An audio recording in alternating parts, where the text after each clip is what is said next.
আজকের আলোচনার টপিকটা হচ্ছে অন্তরের রোগ,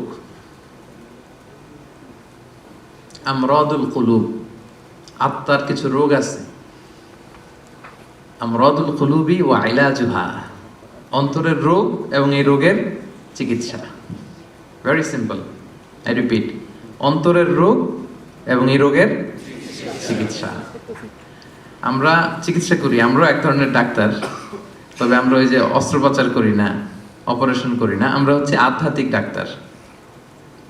আপনার হার্ট, আপনার আত্মা বা হৃদয় যাতে আধ্যাত্মিকভাবে স্পিরিচুয়ালি যাতে ড্যামেজ না হয়, এইটার প্রেসক্রিপশন আমরা দিতে পারি। সো এই জন্য আজকের আমাদের আলোচনার টপিক হচ্ছে আত্মার রোগ বা অন্তরের রোগ, এবং এই অন্তরের রোগ থেকে বাঁচার উপায়। তো অন্তরকে আরবিতে বলে কলব, ইংরেজিতে বলে হার্ট। আরবিতে কি বলে? কলব। আর ইংরেজিতে কি বলে? হার্ট। তো আমি এখানে হার্ট ডিজিজ বলতে স্পিরিচুয়াল হার্ট ডিজিজ বোঝাচ্ছি, স্পিরিচুয়ালি যেটা ড্যামেজ করে দেয়। ফিজিক্যালি যে হার্ট ডিজিজ, ওইটার চিকিৎসা আবার আমি জানি না। ওইটার জন্য আপনার ওই কার্ডিওলজিস্ট দেখাইতে হবে। আপনার হার্ট অ্যাটাক করলে, হার্ট ফেইলিওর করলে এনজিওগ্রাম, এনজিওপ্লাস্টি করতে হয়, ওই চিকিৎসা নিতে হবে, ওইটা না। আমরা আজকে আলোচনা করব আধ্যাত্মিকভাবে যাতে আপনার হার্ট ড্যামেজ না হয়, আপনার আত্মাটা যাতে কলুষিত না হয়। আজকে আমরা ওই রোগ নিয়ে কথা বলবো যে রোগগুলো আপনার আত্মাকে কলুষিত করে, আপনার স্পিরিচুয়ালিটিকে ডাউন করে দেয়। এই রোগগুলো আগে আইডেন্টিফাই করব, এরপরে এই রোগের চিকিৎসা কি, কি করলে আপনার আত্মাটা পরিশুদ্ধ থাকবে, পরিচ্ছন্ন থাকবে, একটা পিওর অ্যান্ড ক্লিন হার্টের, একটা কলবে সালিমের, একটা সাদা মনের মানুষ আপনি হতে পারবেন, পরিচ্ছন্ন আত্মার অধিকারী আপনি হতে পারবেন। এটার প্রেসক্রিপশনটা সর্বশেষে দিব। তো আমি কি নিয়ে কথা বলবো, এই বিষয়টা ক্লিয়ার না? আউটলাইনটা ক্লিয়ার না সবার কাছে? আচ্ছা, আমি শুরুতেই সূরাতুশ শুআরার একটা আয়াত তেলাওয়াত করেছি, যেখানে আল্লাহ তাআলা বলছেন ইয়াউমা লা ইয়ানফাউ মালু ওয়ালা বানুন, সেদিন আপনার সম্পদ, আপনার সন্তান কোনো কাজে আসবে না।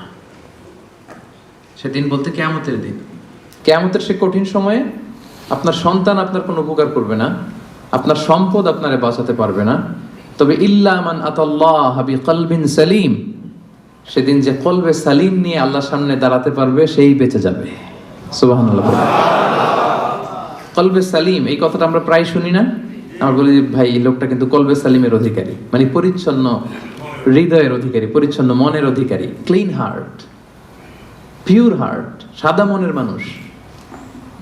তো সাদা মনের মানুষ যদি হতে পারেন, একটা পরিচ্ছন্ন আত্মা বা হৃদয়, একটা পরিশুদ্ধ অন্তর নিয়ে যদি আপনি আল্লাহর সামনে দাঁড়াতে পারেন, তাহলেই আপনার মুক্তি নিশ্চিত হবে। আপনার সম্পদ, আপনার সন্তান, আপনার দাপট, আপনার ক্ষমতা, এগুলো কোনো কিছুই in the day of judgment আপনাকে বাঁচাতে পারবে না।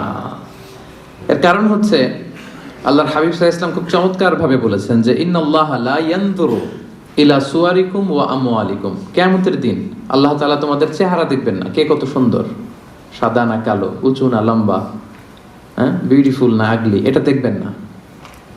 ওয়া আমওয়ালিকুম, কার কত সম্পদ ছিল, এটাও দেখবেন না। ওয়ালাকি ইয়ানজুর ইলা কুলুবিকুম ওয়া আমালিকুম, বরং আল্লাহ তাআলা তোমাদের এই কলবটা দেখবেন।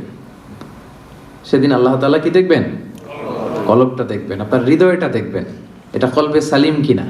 ইল্লা মান আতাল্লাহ বিকলবিন সালিম, সেদিন আল্লাহর কাছে কলবে সালিম নিয়ে, পরিশুদ্ধ অন্তর নিয়ে, পরিচ্ছন্ন হৃদয় নিয়ে যে দাঁড়াতে পারবে, শুধু তার জন্যই নাজাত মিলে যাবে। তাহলে কিয়ামতের দিন আল্লাহ মানুষের চেহারা দেখেন না, সম্পদ দেখেন না, দেখেন কি? কলব, হৃদয়। কি দেখেন? হৃদয় দেখবেন। আরেকটা জিনিস দেখবেন, ওয়া আমালিকুম, আমল দেখবেন, তার হৃদয়টা কেমন, তার আমলটা কেমন ছিল। এবং আল্লাহর হাবিব সাল্লাল্লাহু আলাইহি ওয়াসাল্লাম বলেছেন যে আলা ওয়া ইন্না ফিল জাসাদি মুদগাহ ইযা সালাহাত সালাহাল জাসাদু কুল্লু ওয়া ইযা ফাসাদাত ফাসাদাল জাসাদু কুল্লু আলা ওয়া হিয়াল কলব। রাসূল সাল্লাল্লাহু আলাইহি ওয়াসাল্লাম বলেছেন, নিশ্চয়ই তোমাদের দেহের মধ্যে একটা গোশতের টুকরা আছে, এ পিস অফ ফ্ল্যাশ। ইযা সালাহাত সালাহাল জাসাদু কুল্লু, এই গোশতের টুকরাটা যদি ভালো হয়ে যায়, পুরো দেহটা ভালো হয়ে যায়। আর এই গোশতের টুকরাটা যদি ড্যামেজ হয়ে যায় বা করাপ্ট হয়ে যায়, পুরো দেহটা করাপ্ট হয়ে যায়। আল্লাহর হাবিব সাল্লাল্লাহু আলাইহি ওয়াসাল্লাম বললেন যে আলা ওয়া হিয়াল কলব, জেনে রেখো এটা হচ্ছে কলব বা হৃদয়। অবস্থান কোথায়? এই যে বাম স্তন, এই বাম দিকের লেফট ব্রেস্টের 2 আঙ্গুল নিচে এই পাশটাতে আমাদের কলবের অবস্থান। রাসূল সাল্লাল্লাহু আলাইহি ওয়াসাল্লাম বললেন এটা সবচেয়ে দামি অঙ্গ। এটা ভালো তো পুরো দেহ ভালো, এটা খারাপ পুরো দেহ খারাপ। তো এই জন্য এই গুরুত্বপূর্ণ যে অঙ্গটা, এটার পরিচর্যার দরকার আছে না নাই? হ্যাঁ, পরিচর্যার দরকার আছে না? আল্লামা ইবনু তাইমিয়া রাহিমাহুল্লাহ ওনার মাজমুআতুল ফাতাওয়াতে বলেছেন যে আল কলবু ওয়াল মালিক, এই কলবটা এটা হচ্ছে রাজার মতো, ওয়াল আ'দাউ জুনুদু, আর দেহের বাকি অঙ্গ প্রত্যঙ্গগুলো হচ্ছে এর সৈনিক। রাজা যদি ভালো হয় রাজার সৈনিকও ভালো হবে, রাজা যদি খারাপ হয় সৈনিকও খারাপ হবে। কলব যদি ভালো হয় ওই কলবের অধিকারী মানুষটাও ভালো হবে, কলব যদি খারাপ হয় ওই মানুষটাও খারাপ হবে। তাহলে আলোচনার এই পর্যায়ে আমরা বুঝতে পারলাম যে দেহের সবচাইতে দামি অঙ্গ কিন্তু আমার এই হার্ট, আমার হৃদয়। এইটারে নষ্ট হতে দেয়া যাবে না, কি বলেন? এটারে কলুষিত হতে দেয়া যাবে না। এটার পরিচর্যা করতে হবে, এটা টেক কেয়ার করতে হবে। টেক কেয়ার করে পরিচর্যা করে এটাকে একটা পরিচ্ছন্ন পরিশুদ্ধ কলবে রূপান্তর করতে হবে। তো এটা যদি না হয় তাহলে হৃদয়টা নষ্ট হয়ে যাবে, এটা রোগাক্রান্ত হয়ে যাবে এবং এটা সবসময় পাপের দিকে ধাবিত হতে চাইবে। যার কল্প নষ্ট হয়ে গিয়েছে, হৃদয় নষ্ট হয়ে গিয়েছে, এর কাছে ভালো জিনিস ভালো লাগে না। অনেক লোক দেখবেন যে সে জানে এটা সত্য তারপরও মানতে পারে না, আছে না নাই? এর কারণ হচ্ছে ওর কলব মরে গেছে, ওর হৃদয়টা কলুষিত হয়েছে। এই হৃদয় যখন মরে যায়, পচে যায়, ভালোটা ভালো লাগে না। সবসময় কেমন যেন সে বক্রতার অনুগামী হয়। সে কখনো নামাজ পড়লে মজা পায় না, সে নামাজ শেষে তাসবিহ পড়লে মজা পায় না, তার মধ্যে কোনো স্থিরতা কাজ করে না, প্রশান্তি কাজ করে না। ও ইবাদতে মজা পায় না, আল্লাহর আনুগত্যে মজা পায় না, কোনো কিছুতে সে মজা পায় না। কারণ কোনটা নষ্ট? সবাই বলেন তো কোনটা নষ্ট? কলব নষ্ট। এজন্য আল্লাহ তাআলা বলেছেন লাহুম কুলুবুল লা ইয়াফকাহুনা বিহা, অনেকের কলব আছে কিন্তু এটা দিয়ে এরা বুঝে না, হৃদয়ঙ্গম করে না, অনুধাবন করে না। কলব আছে কিন্তু এটা মরে গিয়েছে, এটা নষ্ট হয়ে গিয়েছে। এজন্য এটাকে পিউরিফাই করতে হবে। এটা এত দামি অঙ্গ, এত গুরুত্বপূর্ণ অঙ্গ যে রাসূলুল্লাহ সাল্লাল্লাহু আলাইহি ওয়াসাল্লামের জীবনী ঘাটলে আমরা দেখতে পাই যে রাসূল সাল্লাল্লাহু আলাইহি ওয়াসাল্লামকে কিন্তু জীবনে কয়েকবার সিনা চাক করানো হয়েছিল। নাম শুনছেন না? শাক্কুস সাদর বলে আরবিতে, সিনা চাক। ছোটবেলায় করা হয়েছিল, মেরাজে যাওয়ার আগে করা হয়েছিল। ফেরেশতারা এসে রাসূল সাল্লাল্লাহু আলাইহি ওয়াসাল্লামের গলার নিচ থেকে নাভি পর্যন্ত ছিঁড়ে ফেলেছিল, ওপেন হার্ট সার্জারি। খুলে এই কলবটা বের করেছে, করে জমজমের পানি দিয়ে ধৌত করেছে। আল্লাহু আকবার। এবং ঈমান দিয়ে, হিকমত দিয়ে পরিপূর্ণ করে ফেরেশতারা আবার কলবটাকে এই জায়গায় রেখে আবার ফিক্স করে দিয়েছে। আল্লাহু আকবার। দেখেন এটা যে দামি অঙ্গ, প্রমাণ পাচ্ছেন তো? খোদ রাসূলুল্লাহ সাল্লাল্লাহু আলাইহি ওয়াসাল্লামের আত্মাটা, এই কলবটা যেন পরিচ্ছন্ন থাকে, পরিশুদ্ধ থাকে, কলবে সালিম যাতে থাকে। যেহেতু গোটা উম্মার গুরু দায়িত্ব তিনি পালন করবেন, 2 বার ওপেন হার্ট সার্জারি করে কলব বের করে জমজমের পানি দিয়ে ধৌত করে আবার ফিক্স করা হয়েছে। তো এখন কি মনে হয়, এটা অঙ্গটা দামি নাকি দামি না? কম দামি না বেশি দামি? ক্লিয়ার না? একেবারে একেবারে ক্লিয়ার। আচ্ছা, লেটস মুভ অন। তাহলে এই যে দামি অঙ্গটা, এটার পরিচর্যা আমাদের করতে হবে যদি কলবে সালিমের অধিকারী আমাদের হতে হয়। কিন্তু কিছু রোগ আছে, যে রোগগুলো আমার এই দামি অঙ্গটারে ড্যামেজ করে দেয়, কলুষিত করে, নোংরা করে দেয়, ডাউন করে দেয়। আস্তে আস্তে এটা আর জীবিত থাকে না, এটা মৃত অন্তর হয়ে যায়। কিছু ভালো লাগে না এদের। দেখতে কিন্তু সুস্থ, দেখতে কি একেবারে সুস্থ, কিন্তু ইসলামের কথা বললেই গায়ে জ্বালা আছে না? নেই? পাবেন। ইসলাম সহ্য করতে পারে না, কোরআন সহ্য করতে পারে না, দাড়ি সহ্য করতে পারে না, ইসলামের শিআরগুলো সহ্য করতে পারে না। কারণ লাহুম কুলুবুল লা ইয়াফকাহুনা বিহা, আল্লাহ বলেন ওদের কলব আছে কিন্তু মরে গেছে, ফলে এটা দিয়ে তারা সত্যকে বোঝে না। তো আমরা এখন আইডেন্টিফাই করব কি কি রোগ। আগে তো রোগ চিনতে হবে নাকি? হ্যাঁ, রোগ চেনার পরে এরপরে চিকিৎসা। তো আত্মার রোগগুলো কি কি, কোন কোন জিনিস আছে যা আমাদের এই দামি অঙ্গটাকে নষ্ট করে দেয়, ড্যামেজ করে দেয়, কলুষিত করে দেয়? রোগগুলো আইডেন্টিফাই করব, এরপরে আমরা প্রেসক্রিপশনে যাব ইনশাআল্লাহ। তো অনেকগুলো রোগ আছে যেগুলো আপনার এই আত্মাকে কলুষিত করবে। সবগুলো আজকের এই আলোচনায় বলা সম্ভব হবে না, আমরা অল্প কয়েকটা বলবো। 5টি রোগের কথা আমি উল্লেখ করবো ইনশাআল্লাহ। এরপরে আমরা এটার সলিউশনে যাব, চিকিৎসায় যাব। যে সমস্ত জিনিস আমাদের অন্তরকে কলুষিত করে, আমাদের হৃদয়কে অপরিচ্ছন্ন করে দেয়, নষ্ট করে দেয়, তন্মধ্য থেকে অন্যতম একটা রোগের নাম হচ্ছে নিফাক। আরবিতে বলে নিফাক, বাংলায় বলে কপটতা। বাংলায় কি বলে? কপটতা। আমরা বলি না যে তুই একটা মুনাফিক, এরকম বলি না? কথায় কাজে মিল না থাকলে বলি না? যার মধ্যে এই ধরনের অ্যাটিটিউড আছে, এই অ্যাটিটিউডটাকে বলা হয় নিফাক, হিপোক্রেসি। আরবিতে বলে ইউযহিরু খিলাফা মা ইউবতিন, ভিতরে আছে একটা, প্রকাশ করে আরেকটা। ভিতরে এক, বাইরে আরেক, তার নাম মুনাফিক। ভিতরে এক, বাইরে আরেক, তার নাম মুনাফিক। এই মুনাফিকের গুণাবলী যাদের মধ্যে আছে, তাদের এই হার্টটা এটা কলুষিত, এটার কলবে সালিম থাকে না, যে কলবে সালিম ছাড়া মুক্তি পাওয়া যাবে না। তাহলে প্রথম রোগ আমরা চিনে ফেলছি। রোগটার নাম কি? বাংলায় যদি বলি কপটতা বলেন। বাংলায় কি? নিফাকি, কপটতা। এটা যাদের মধ্যে কাজ করে তারা দুই চেহারার লোক হয়, কমসে কম টু ফেসড পার্সোনালিটি, দুই চেহারা, এদিকেও আছে ওদিকেও আছে। এদিকে যে বলে আমি আপনার সাথে আছি, আপনি খুব ভালো, বুঝছেন? আবার এই পাশে যে বলে না না, আরে উনি তো খুব বাজে একটা লোক, এর মতো লোক হয় নাকি, আপনি সবচেয়ে ভালো, আমি আপনার একেবারে ক্লোজ ফ্রেন্ড। তাহলে এদিকে এক চেহারা, ওইদিকে আরেক চেহারা, এরকম দুই চেহারার লোক আছে না নাই? এই যে চিনে ফেলছেন আপনারা, চিনে ফেলছেন না? সহজ হয়ে গেল ব্যাপারটা, কি বলেন? এত কমপ্লেক্স না করে সহজ করে দিলাম যে টু ফেসড পার্সোনালিটি, দুই চেহারার লোক, এদিকেও আছে ওদিকেও আছে। এর যে বলে আমি আপনার দলে, ওদিকে বলে আপনার দলে। ডবল স্ট্যান্ডার্ড মেনটেন করে, যেদিকে বৃষ্টি ওদিকে ছাতা, এদিকেও থাকতে চায় ওদিকেও থাকতে চায়। এবং রাসূলুল্লাহ সাল্লাল্লাহু আলাইহি সাল্লামের সময়কালে মুনাফিকদের একই চরিত্র ছিল। আল্লাহ তাআলা বলছেন ওয়া ইযা লাকুল্লাযীনা ক্বালু আমান্না, ওই মুনাফিকটা যখন মুমিনদের সাথে মিশতো বলতো আমরা ঈমান এনেছি। ওয়া ইযা খালাউ ইলা শায়াতিনহিম ক্বালু ইন্না মাআকুম, আবার কাফিরদের সাথে, ওদের শয়তানদের সাথে যখন মিলিত হতো বলে না না, ওদের সাথে না, আমরা তো আপনাদের দলের লোক, আমরা আপনাদের সাথে আছি। তাহলে এদিকে বলে আপনাদের লগে, ওদিকে বলে আপনাদের সাথে। তো এটাই হচ্ছে মুনাফিকদের প্রাইম ক্যারেক্টারিস্টিক্স। আল্লাহ তাআলা ওদের নাম দিয়েছেন মুযাবযাবিন, লা ইলাহা উলা ওয়ালা ইলাহা উলা, অর্থাৎ দে আর ইন ডাইলেমা, তারা দ্বিধাদ্বন্দ্বে থাকে। দুই নৌকায় পাড়া দিলে যে অবস্থা হয়, আপনারা বাংলাদেশে কখনো দুই নৌকায় একসাথে পাড়া দিচ্ছেন নাকি? মানে ডান পা এক নৌকায়, আরেক বাম পা হচ্ছে আরেক নৌকায়। হ্যাঁ, দেন নাই? আরে দেন নাই বলতে এক নৌকা থেকে আরেক নৌকা যখন শিফট হইতে গেছেন তাহলে লাভ দিছেন। খুব চালাক মানুষ, দেখছেন তো? কেউ যদি দুই পা দুই নৌকায় রাখে, থাকা যায় না কিন্তু বেশিক্ষণ, কি বলেন? হয় ওইটাতে চলে যেতে হবে, তাহলে এটাতে আবার ফিরে আসতে হবে, কিন্তু বেশিক্ষণ থাকা যাবে?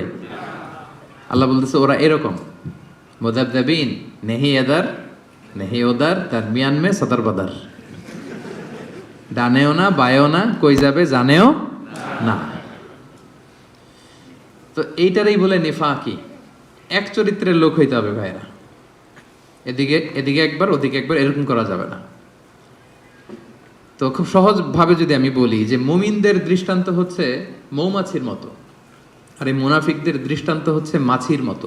আই রিপিট, মুমিনদের দৃষ্টান্ত কিসের মতো? আর মুনাফিকদের দৃষ্টান্ত মাছির মতো।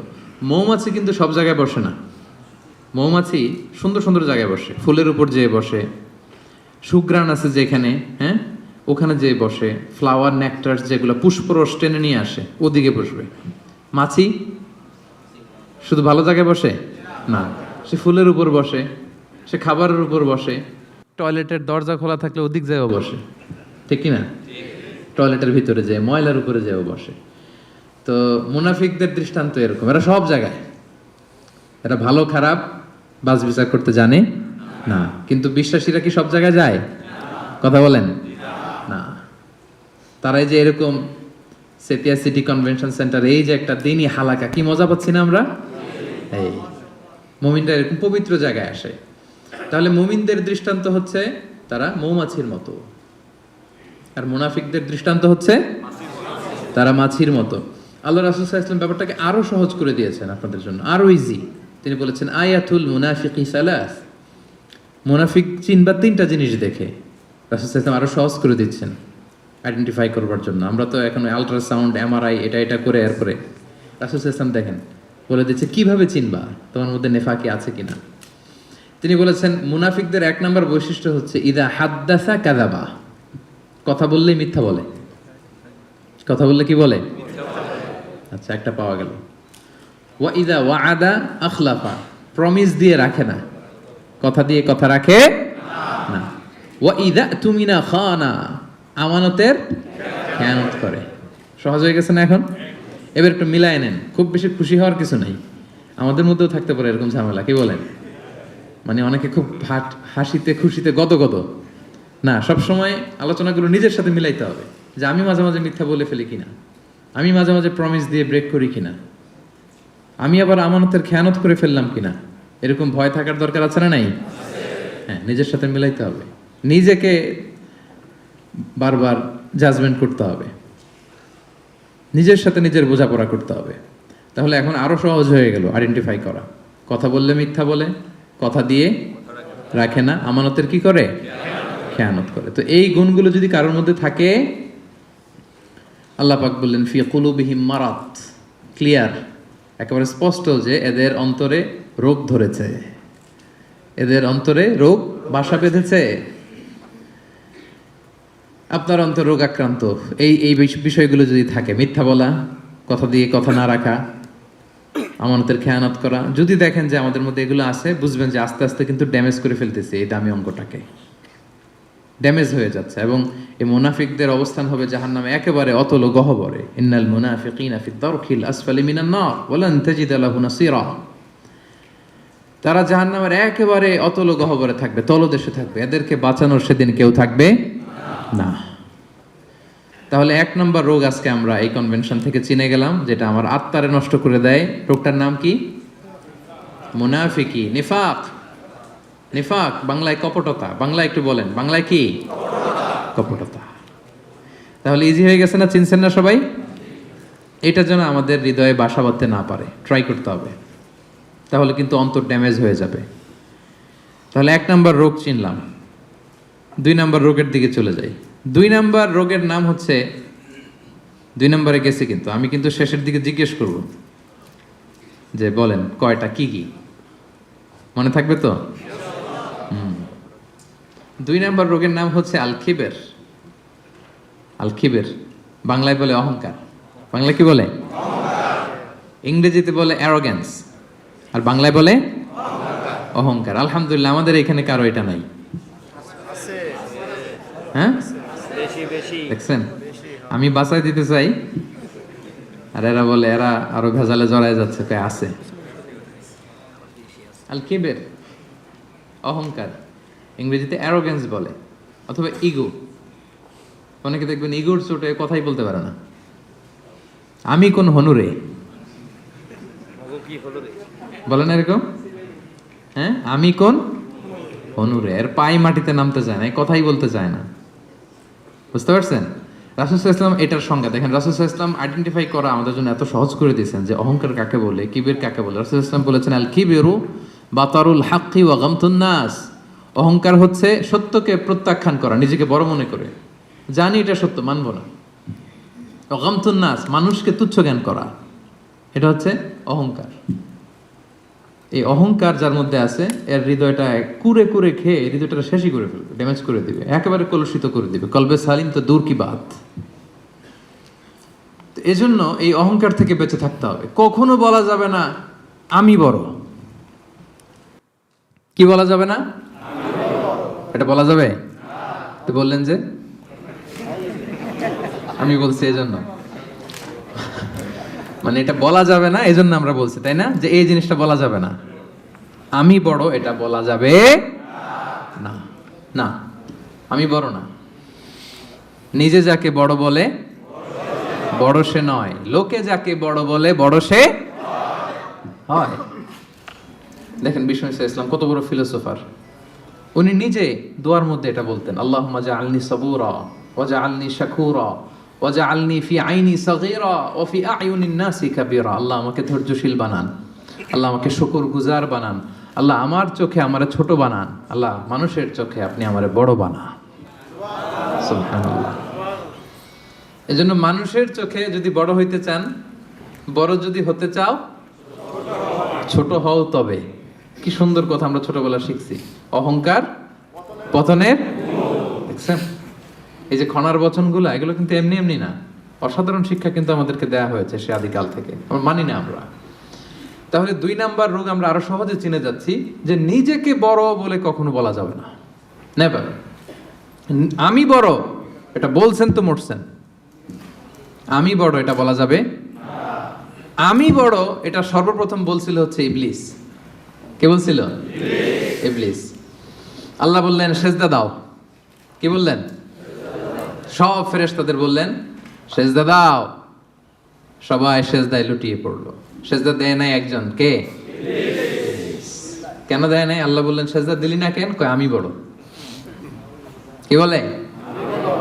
আমরা বলতে পারবো না এই কারণে, কারণ এটা বলছিল কে? ইবলিস। ওই ইবলিসের দল যে করবে, ইবলিসের ফলোয়ার যারা হতে চায়, তার অনুসারী যারা হতে চায়, এরা বলে আমি বড়, ঠিক কি না? আর নবীদের অনুসারী যারা, এরা বলে ফি আইনি সাগীরা ও ফি আ'য়ুনিন নাসি কাবীরা। আল্লাহ আমার চোখে আমার ছোট বানান, আল্লাহ মানুষের চোখে আমার বড় বানান। আল্লাহ বললেন কি রে, সেজদা দিলি না কেন? সেজদা দিলি না কেন? তো ইবলিস বলতে আরম্ভ করলো আনা খায়রুম মিনহু।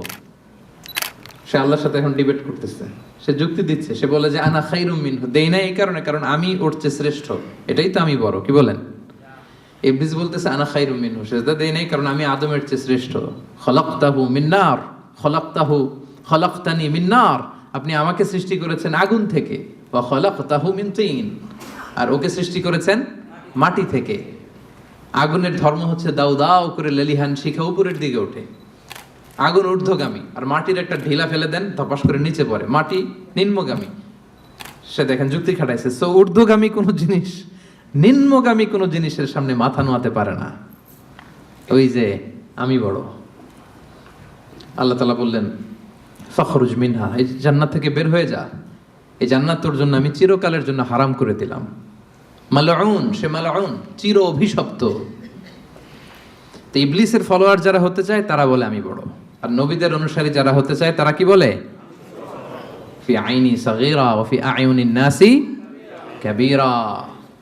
আল্লাহ আমার চোখে আমার ছোট বানান, মানুষের চোখে আল্লাহ আপনি আমারে বড় বানান। তাহলে এই যে অহংকার, এইটাকে কখনো অ্যালাউ করা যাবে না।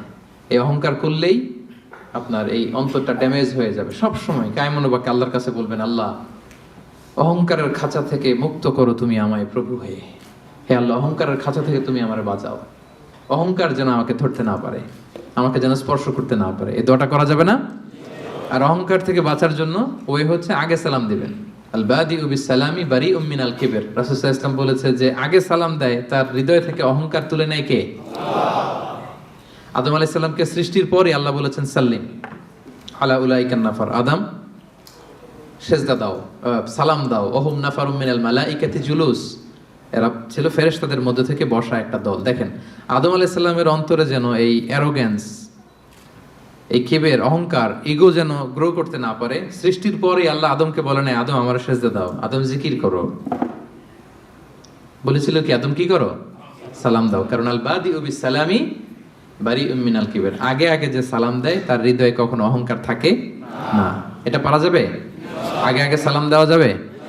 বন্ধু বন্ধুকে দিবেন, স্বামী স্ত্রীকে দিবেন, স্ত্রী স্বামীকে দিবে, ছেলে মেয়ে বাবা মাকে দিবে, বাবা মা ছেলে মেয়েকে দিবে, বড় ছোটদের দিবে, ছোট বড়দের দিবে। নট নেসেসারি যে ওরা জুনিয়র আমি সিনিয়র, সো আমি সালামের জন্য ওয়েট করব, ওরা দিবে না, আপনি আগে দিবেন। কারণ আগে দিলেই আপনার হৃদয় থেকে অহংকার তুলে নিবে কে? আল্লাহ।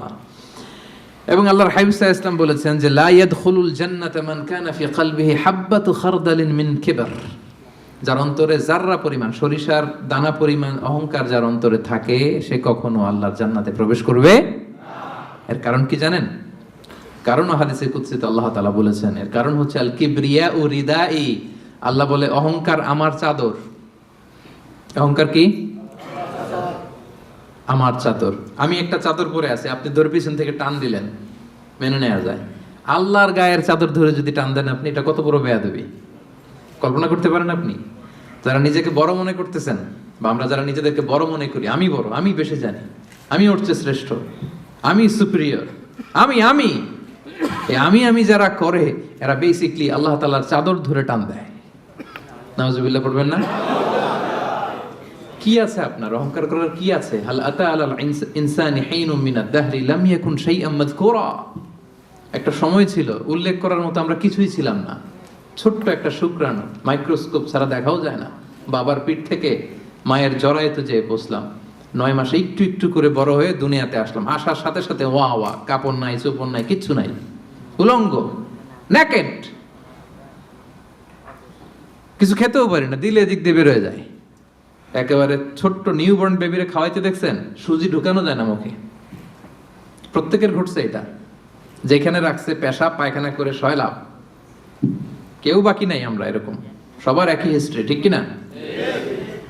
পেশাব যেখানে বসা ওইখানে পেশাব পায়খানা। বসা শিখতে কয়েক মাস লাগে, জানেন আপনারা?